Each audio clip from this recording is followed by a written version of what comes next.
এই যে কুলারটা অকাইপাস delta L24 ARGB V2, এই কুলারটা আমি ইউজ করতেছি আমার 7800X3D প্রসেসরের সাথে।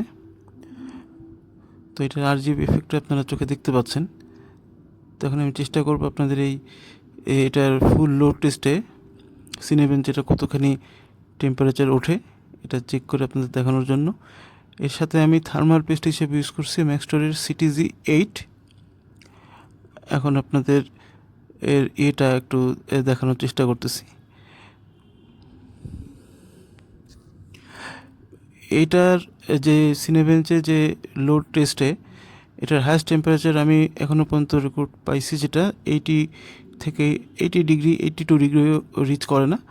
তো এটা বাজেট রেঞ্জ একটা অসাধারণ জিনিস, যে কোনো এয়ার কুলারকে তো অবশ্যই বিট করতে পারবে এবং প্রিমিয়াম লেভেলের যে কোনো 360 কুলারকে ইজিলি বিট করতে পারে। সো 5100 টাকা এটার দাম, 5350 টাকা ইনফ্যাক্ট। আমি 5100 টাকা দিয়ে স্টারটেক থেকে নিয়েছিলাম।